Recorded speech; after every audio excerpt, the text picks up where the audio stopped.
stand. Alright, we've got our first freaking Abodo board on, eh? WB10 for West Side. Okay, I've actually pinned this one on. We're going to try and avoid pinning this board at all costs because we want to be able to let the board expand and contract. So that leads me on to my next point, which is we need a 2mm gap at the back of the weatherboard, okay? So see how I push this together, it's tight right there? We need a 2mm gap there, so I'm just figuring it out at the moment. Just put my board in and I'm just using a packer like this. Come over the top now.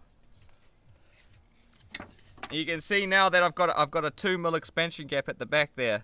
So that's what we want, and I'm going to use this packer, right? I'm going to go back a bit.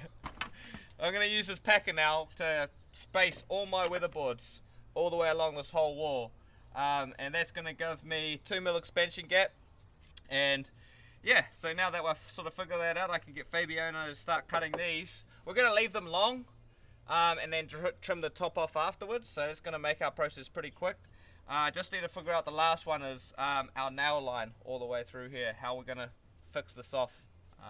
But yeah, pretty easy. Is it the right size? I ripped a few. Is that the one that came out of your apron? Yeah. Oh, yeah. That's the one that came out of my apron.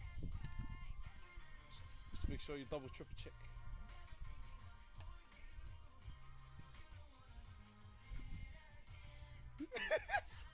Listen for the day, guys. Make sure you double and triple check. Fine! So you gotta tap it in, so you push your board in. Eh? Fuck! Just like that.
Alrighty, Tim Tidy. So when it comes to any of my internal or external corners, I sort of use the same process, and that being, I'm wanting to make sure that I've got the same distances. Let's just say if I got my corners here, I want to make sure that my corner, this is my internal, I want to make sure that both my faces are the same width, right? I don't want one small one and one big one. That's just, I don't know, good practice, I guess. I mean, if it doesn't work, but you know, 95% of the time you can actually make that work. So in this case I've got an internal, so obviously one has to butt into another, so I need to make one 20 mil bigger than it. So I've gone through, I've done that, I've ripped them up.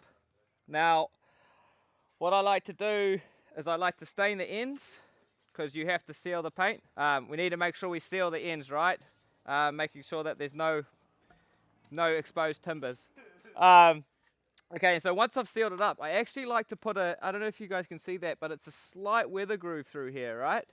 And the reason I like to do that is, after I've stained the timber, is because I'm using the silicon sealant, 11FC silicon sealant, that's gonna fill this void up through here. So it's gonna make almost like a little weather strip with silicon. If I went and stained this little weather strip here, the silicon probably won't adhere to the timber very well. So that's why I'm sort of leaving that bit exposed, so I've got good adhesion from silicon to timber. So yeah, I put my little weather strips in, stained it all up. I then temporarily tack it all together, not tack it, but clamp it right, and pre-drill where needs to be, behind the back, and then I now go through and actually put it together properly.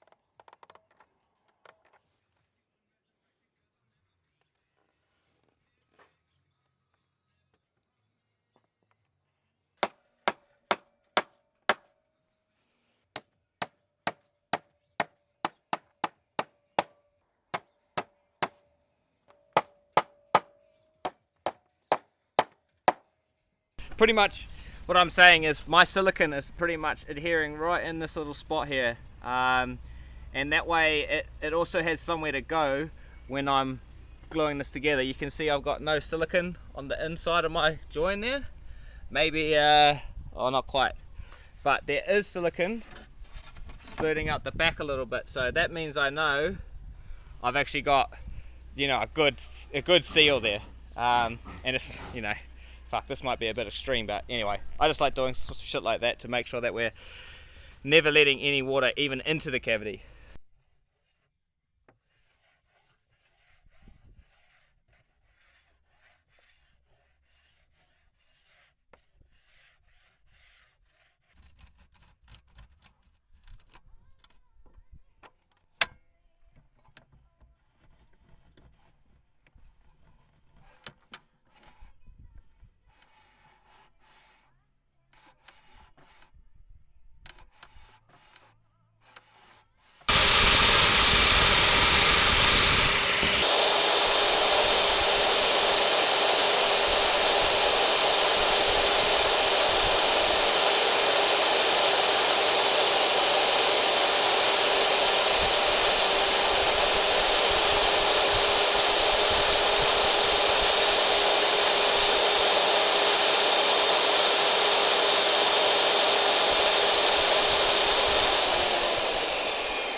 Stuff you, Mikey.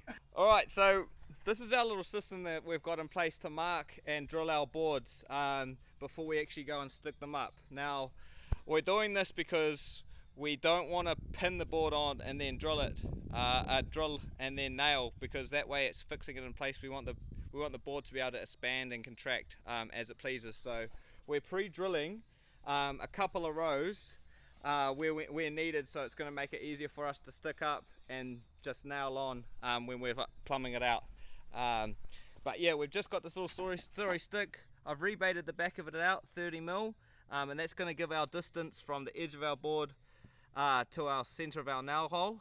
And then we've obviously got a freaking bit of a packer on here that we've pinned on, and then we've just got measurements from the bottom to wherever our nail lines are, through here, and then Fabiano is just using this this compass here, and he's just poking little holes just to mark it out, and then we go through and use a 3mm drill bit, drill those, and then those boards are ready to be put up.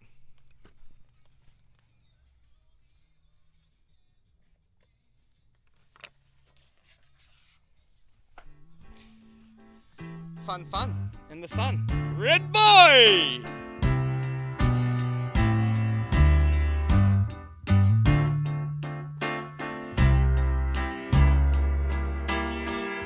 Alright, we're back on site this morning.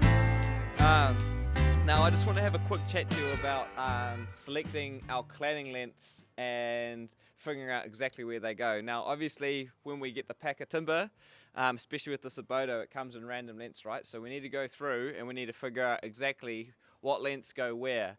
And that's going to give us a good indication whether or not we can get full lengths, full boards, top to bottom, in all the areas of our Abodo cladding. So we've done that, and we sort of came to the conclusion that we're going to be about 5 to 10 boards short of full lengths, right? So, which is very annoying. So what we want to do is we want to try and figure out exactly how we can hide these joins, etc., with the lengths that we've got. So in this case, we've got quite a few 4.8 meter lengths, right? And this length here is about 2.7. Now that's obviously not half of 4.8, but half of 4.8 is 2.4, which is this bed in here. Okay, and so what I'm going to do is I'm going to frickin' chop a bunch of those 4.8s at 2.4 and join them down here, because what's going to happen is my deck is going to come through and it's going to sit pretty much right on that 2.4 line here. So all the joins are going to be sort of somewhat hidden down low. You're not going to really see them. You can see in this case over here, we've just started it, just did a temporary one. Zoom right in because they can't actually see the joint, it's so good. Nah, but so you can see that there. It's going to be, the deck's going to come in right about here. So we're trying to just hide the joint as much as possible. But yeah, that's pretty much it. Second is, now that we've sort of figured out exactly where our joint's going to go, we've spent all day yesterday prepping all the boards for this wall, right? All our miters, painting them, staining them, staining them all, cutting them all, pre-drilling, getting everything ready. So it makes it look like we haven't done too much, but today, now we can go through and pretty much smash this wall out, except for there's another issue with that door over there, but we won't go into that. Not an issue, just confirmations. So we want to do, first thing we want to do is we want to set a parallel line up, right? We've got the laser here. I've got Fabian to set the laser line up and throw a couple of nails in the areas where we've pre-drilled our boards yesterday. So when we go to stick our boards up, we'll do 2 or 3 boards, and then we'll measure back to this mark here. Oops. Hey! And that way we'll just make sure that we're keeping all our boards parallel all the way through. And that's kind of important. You can't just throw freaking 20 boards on because they're going to be bowed, twists up. Well, these are actually really straight, but they could have a big bow in them, or you could start getting out a plumb and stuff like that. So we want to try and keep things super good. But anyway, we'll go through. It's going to be a little bit tedious getting these joins in and stuff like that. But yeah, another thing I thought about is I think there's going to be a deck stringer. That, well, potentially we can cantilever our joists and not have to have a deck stringer against here, but if we do end up putting a deck stringer in here, we need fixing, right? So I need to add a couple of extra castellated battens in here, through here, so when I go to drill my bolt all the way through this boundary joist, I've actually got solid fixing all the way through. So I think what we'll do, Fabian, is we'll go through and whack that in first before we carry on. Otherwise it could bite us in the bum later. So you know how earlier this morning I frickin' mentioned that there's a few inquiries that I needed to make? Well, this morning while I was thinking, in bed, I was thinking, oh, we're going to have to fix these windows off, get all the bits and pieces in, and then I sort of was thinking, far out, I wonder what thickness flooring we've got here. And I've allowed, for this rebate, I've allowed a 20mm thick flooring, right?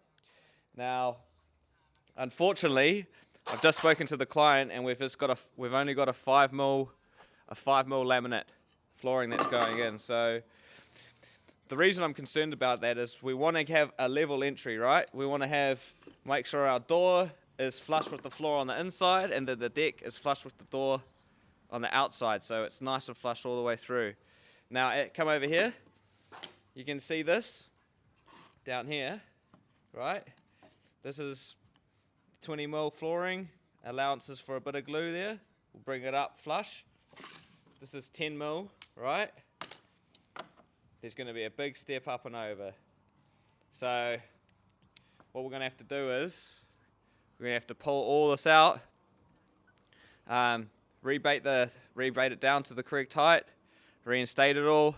And another issue is, now that that's happening, this window at the top, the head height isn't going to be the same, so we're going to have to do the same thing with this one. But hey, I mean, it's better than trying to see what the price difference is between the engineered flooring and the laminate. I'm pretty sure the engineered flooring is going to be like twice or triple the price, so this is probably going to be the cheapest option, but it's just a bust up. So listen, before you even install the doors and do the rebate, before all the framing goes up, make sure you know what thickness flooring is going in.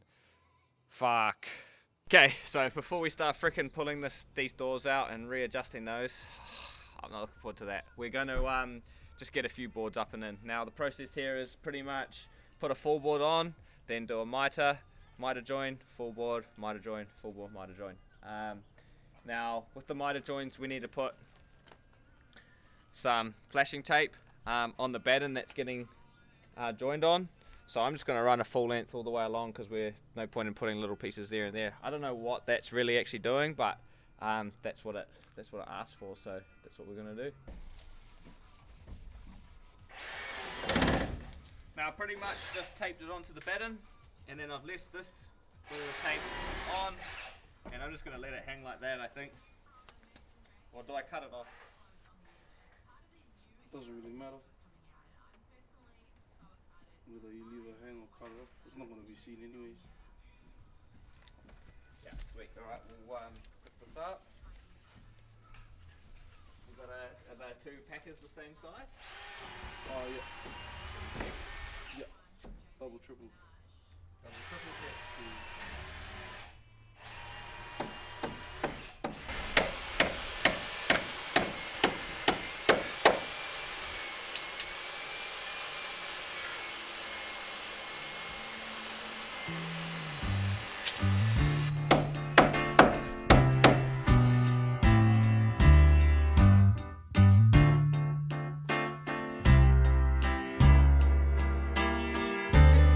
Alrighty, so before I freaking took this big door out, I set the laser up, and I got a height from the top of this flange here, because that's where our top of our flooring wants to go. So I can actually work back from that, and it was 105mm, so I'm just going to work back from 105 down, flooring, space underneath the window, etc, and that's how much I'm going to have to take out of here.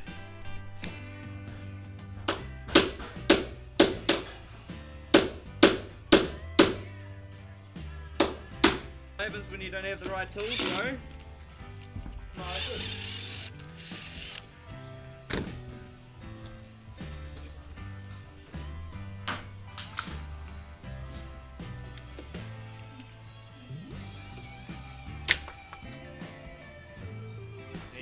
Right.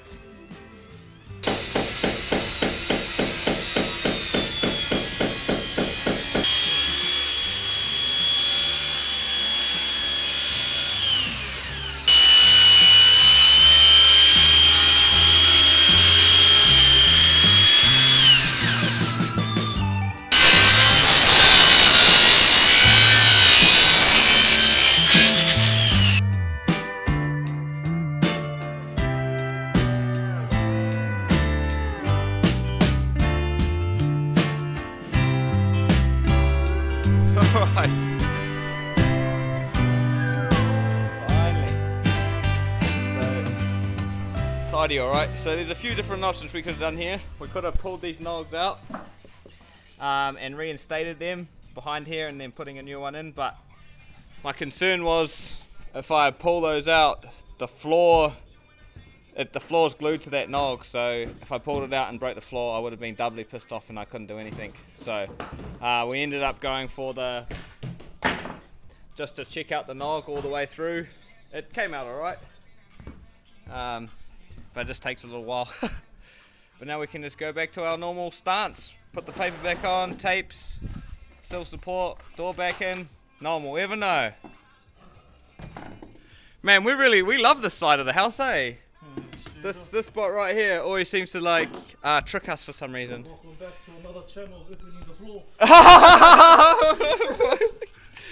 Fuck. Okay, so now I've sort of gone through, packed it out, because we ripped it and chiseled it and stuff like that. It's a bit upsy and downsy, so I've just done two separate ones.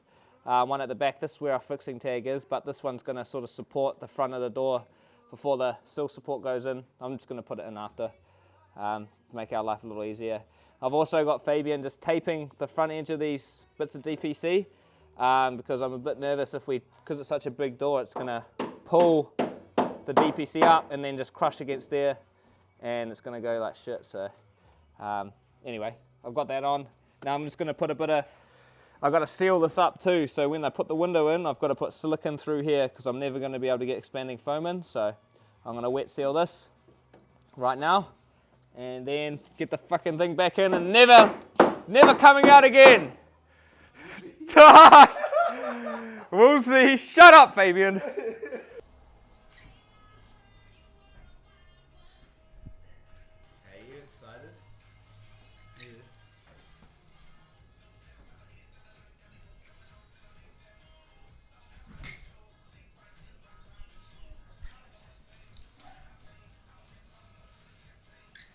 Alrighty, Tim Tidy, we're back on site this morning. Our door's in the right spot. Eh? For fucking real. Okay, so first thing we're going to do is we're going to put the head flashing on in order for us to get our weatherboards through, right? So on these big long ones, it's going to use a little off-cut of head flashing, right? The head flashing's doing is stopping any water protruding in behind the window, and you'll see why in a second. But I'm just going to get the head flashing, slide it down, put a little mark here. Same with you on Fabian's side, right? Now, the head flashing itself, it actually needs to hang a minimum of 20 mil past the edge of our window, or any sort of scriber or facing board that's on there, but the minimum is 20 mil. I like to go 25, just because give us a bit of tolerances and stuff like that, but Fabian, so go right to the very corner. Yep. That's it. Oh, he's got two pencils. So just sit it up on this thing here and then slide it down so it sits. The goal here is to have the head flashing hard against the back of the lintel and then slide it down so it's sitting there pretty good there. Yep. Yeah, so with these big long ones, we actually need to make sure that we've got a chalk line there to go to. We can't just sit on top of the window. We haven't screwed this in yet. And to be honest, I don't think we're going to put too many fixings in this one because over time this lintel will actually sag. So we've just got to put tacks in place so we're actually able to adjust this when the time comes. I know it seems a bit far-fetched, but do you want to throw us the chalk line? Oh yeah, nah, here. Oh. Such a doodle, bro. That's your mate. Okay, you on that? Yep. Pull it tight, baby.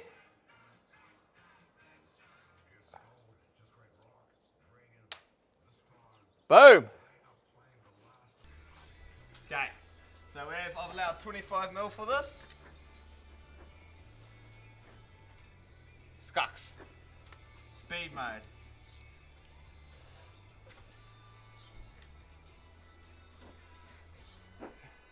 Okay, so I'm on 20, I'm actually on 27 there. Do you want to check yours?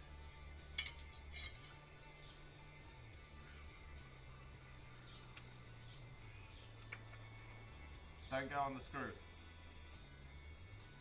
I'm on Or if you want to, you can let me know what that is. 23. 23, are you sure? Yeah. 23. On the screw. Nah, not on the screen. Oh, jokes. 28. Sorry. That's what I thought. So, 27's good, eh? Yeah.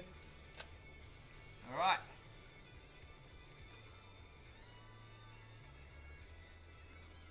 What the hell? I don't get it.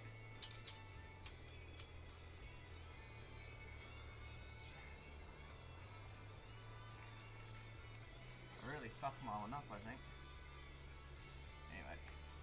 Now I'm just going to put a nail in that. Because that's our fixed point there. You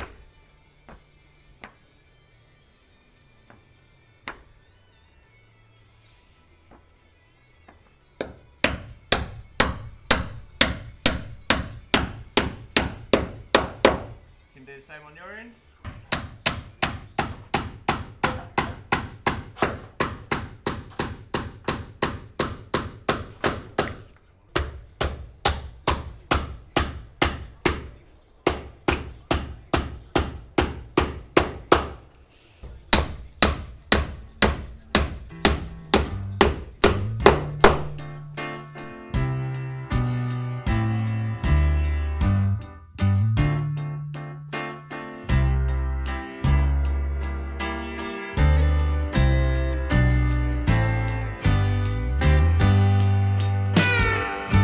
Right, so now that we've come all the way through, we need to do our checkout around our head flashing in behind the window. Just offer a board up, mark the underneath side. Now I know the height of my head is through here because I've cut all these, so that's 201, and then I minus 8 mil to get to the underneath side of my head flashing. So it's going to be 201 and 193. Ah, shit. Plus. Because we're going down. So plus 8. So it's going to be 209. So I got the side of my head flashing, the height to the top of a checkout, and to the underneath side. Now I just go down. And now I'll just do the same thing here. I'll offer my board up. Just get my spacer in there like that. Then I'll mark the front of the window, like this. Then I want to add 15 mil, so 15 mil goes behind the weatherboard. I mean behind the window flange. It's a minimum of 10, but more the better. So we'll just add 15. And then that way I know I've got my head flashing checkout, the height, and I know the distance here. This is 459A. 449. So I know all that, and I'll just go and check it out, cut it out, stain her up, and Bob's your auntie.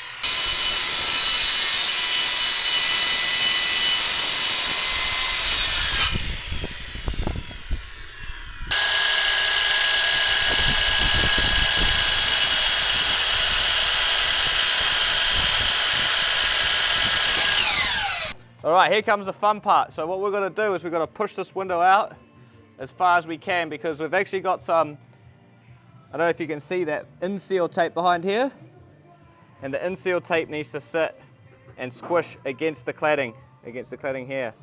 That's just giving an extra protection layer, so we don't want to stuff that up.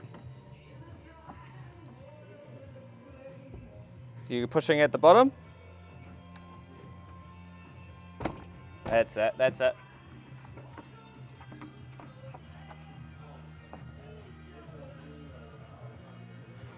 Okay. I might start at the bottom, bro, and then work my way up. Okay, bottom's good, bottom's good.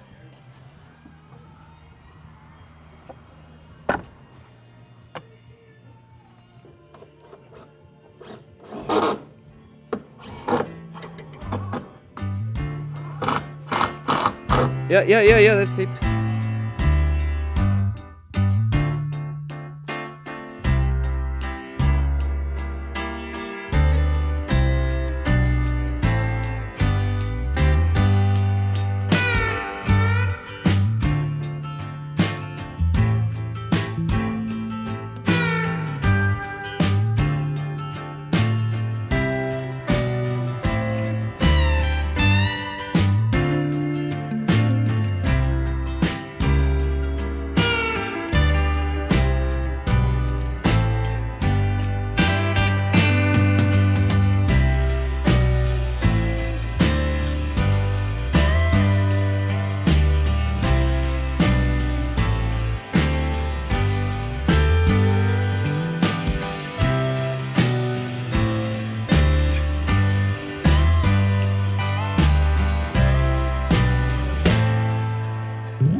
Alrighty, we made it to the corner. Another internal corner. Now this is different to the last one because last board is the one where, the last corner, the internal corner, is where we're starting. This is where we're finishing. Now, what my issue is here is I've actually already made it up, but you can see my corner board here. I don't really have a fixing tag to nail through. Well, I mean, I do, I have enough room to fix, but I don't want to be nailing through our corner flashing here. The whole purpose is not to have no penetrations through it. So if any water does get through here, which it won't, but you know, if it does, it can have, it can travel down and outside the building. But yeah, so my issue is I have no fixing point, right? Now, with this Abodo stuff, there's a bit of a system where they clip into each other like that, right? So I can actually sort of build this as one big corner like this, right? And once I've done that, I've ripped the tag off the back of this board, so I can actually easily just slide it in, just like that. And that way, I know my corner board here is held back in by this board, and then I know that I can get fixing on the front face to hold this panel in place. So that's pretty much how I'm doing this internal corner, and then obviously I can actually have fixings through here as well. So that's going to hold the corner from moving up and down, but it's also holding this side of the corner in place. But I'm also just gonna put a quick beater 11 FC just down this line through here, just a little bit, and that way I know we've got good adhesion.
Alrighty, some tidy. So as I was building my last corner, doing my little rippings in the middle of the board here to create a weather groove, I just thought I'd just take the time to check out what it actually does. Like, so can you see where the silicon is? That's where my weather groove was, and I filled that part with silicon. Now, some people may think this is a little bit extreme, but you know, we're always trying to figure out different systems to try and prolong any sort of join, I guess you could say. Fuck. Cut.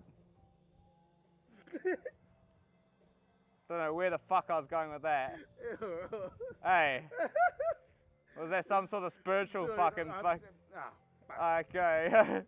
Alright, so as I'm building this last corner here, some of you might think it's a little bit extreme for me to go through and put some of these weather grooves in, fill it up with some level FC, but I just want to explain to you why I'm doing it. And it's really just to keep the strength of this corner and keep it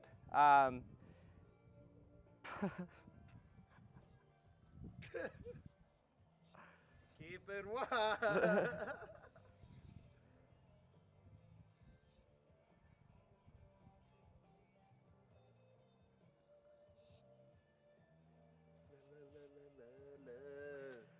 Alright, so as I'm as I'm freaking coming through and building my last corner, I just wanted to talk about the corner itself again.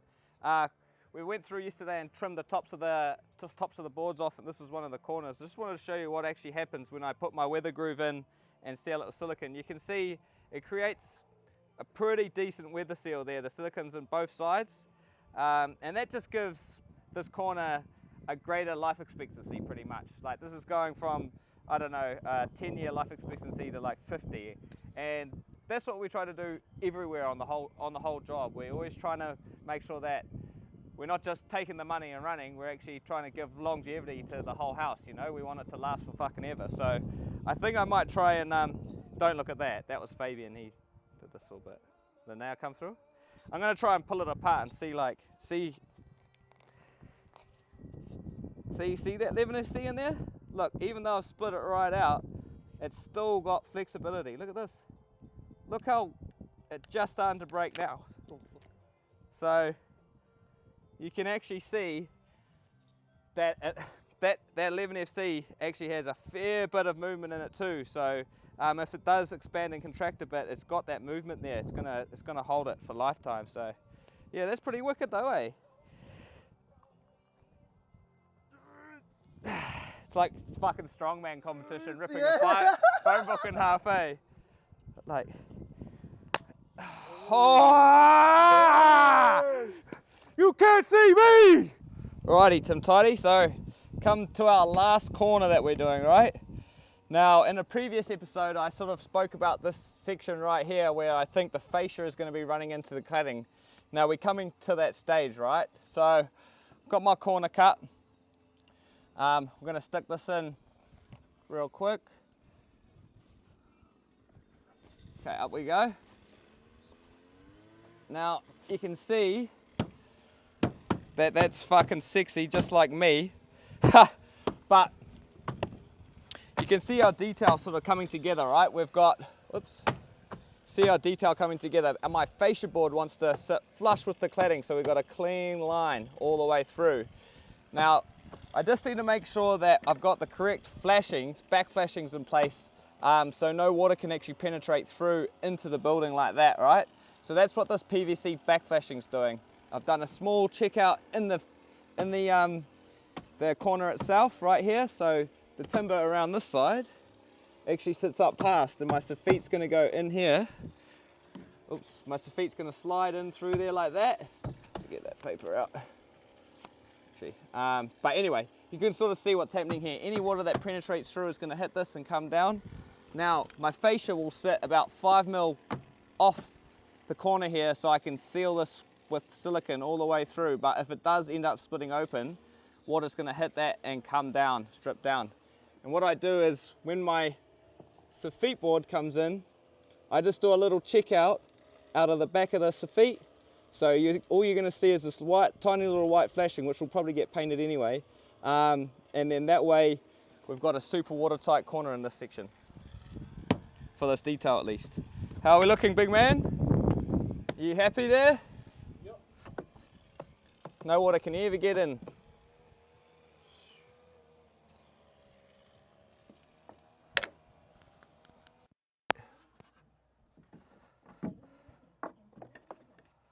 Is that you there? Oh, perfect. So now you're doing it in that right spot, eh? With the, yeah, sweet. I'll get a measurement for you, and you can adjust accordingly. So I got 81. 81. Yeah.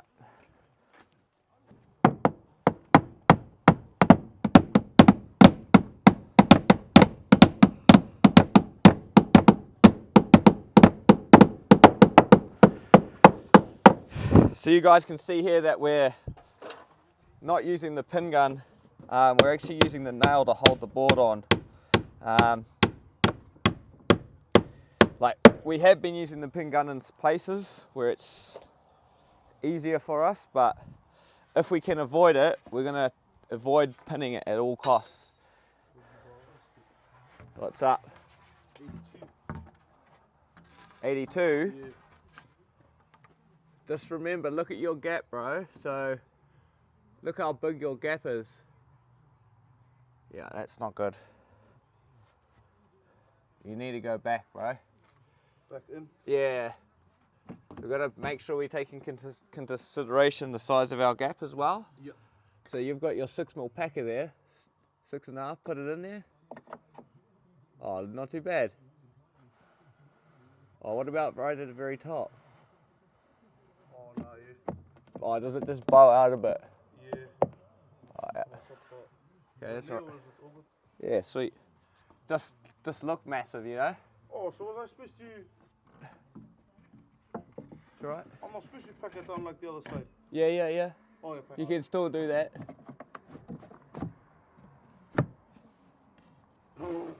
What happened? Fucking muff. He must have thought you were a lamp or something, bro. Fuck. Fuck. Right up to my knees. Did it? Yo. Fuck, I'm not surprised the way you fucking use that thing, bro. About fucking 5,000 fucking gallons of air going through that every hour, bro. Yo. Gotta get the engine going. Far out, boy. That's far out. What did we say? 260 what? 4, 5.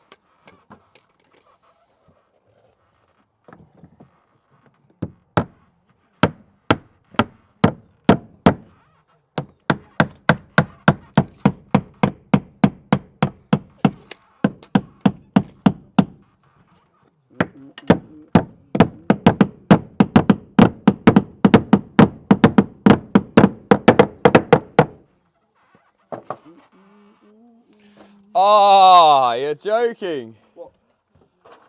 Stuff this damn post. I really should have had this post out over here somewhere because the deck really does stop here and I could have just cantilevered the bearer over. Oh, yeah. Yeah, that's fucking forward thinking for you. Fuck. I get the chainsaw back out.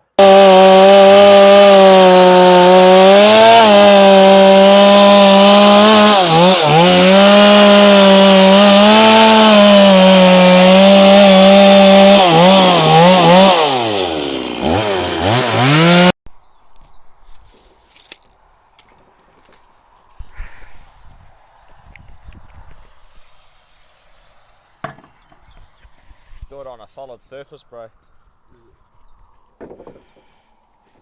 That's it. That's it, boy. Round and round. Alright, so we're just about to start coming and nail this top run off, or start nailing this wall off correctly, fully. And I noticed, look, when the boys were coming through and smashing this out, there's a big split in this weatherboard here. So we actually have to take this one out and replace it. Yeah, look at that, big splits there.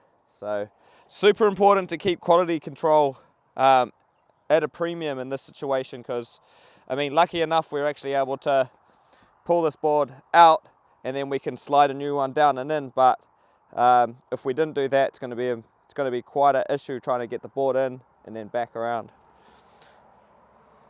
So we'll just pull this out, bro.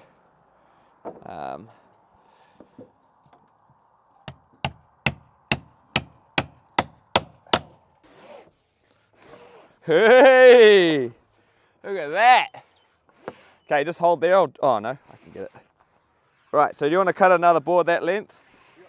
With that 3 degrees on the top there? 3 degrees on the top, yeah. Yeah, good man.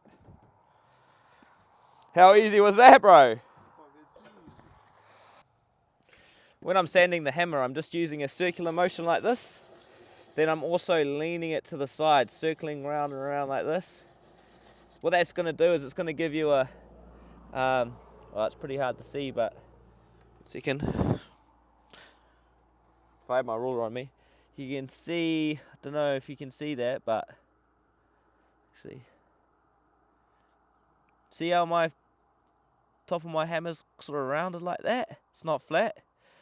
That's pretty much going to stop, if I do miss onto the timber, it's not really going to leave a half moon. It's just going to sort of dent the timber and potentially not even split it. So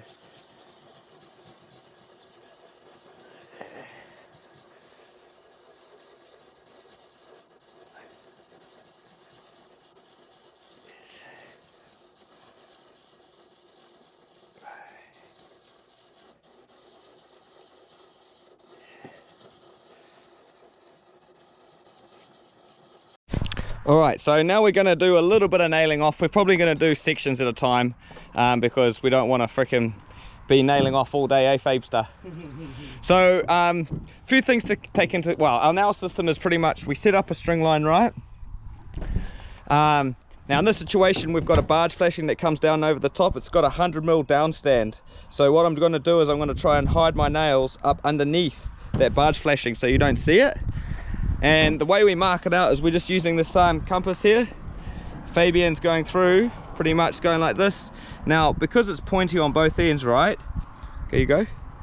What we're doing is we're sort of using it as to space our nail out, right? He's doing it very slowly, but that's okay. And then he will roll, go like this. He'll just push it up against there like that, come out like that. Boom. So I'm not damaging the edge of the thing here. Then we've got to go through and pre-drill everything, because that's what it specifies on the frickin' Abodo website, and then nail it off. Nail, nail, nail, nail. You suck, Fabian.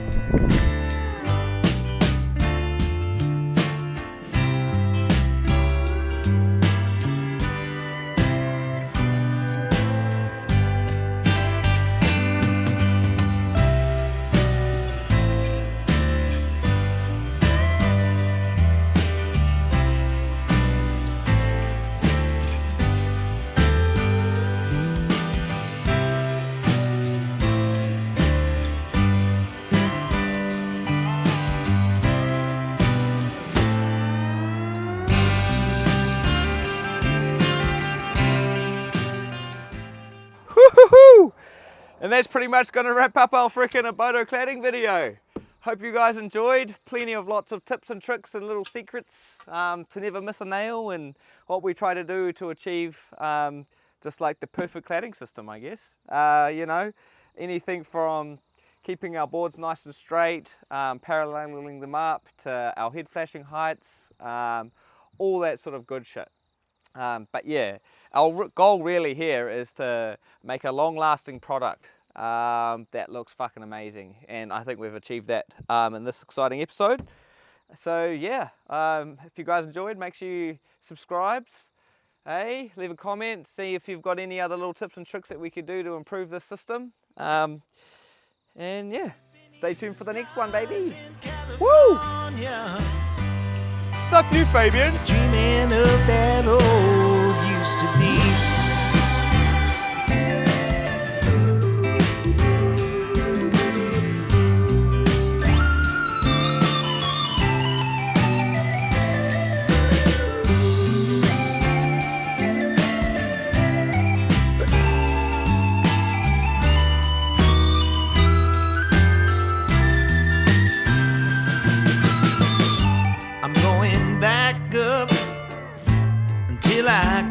stand. I'm gonna cut it down with my own two hands. Tall timber falling, I hear Tulsa calling, saying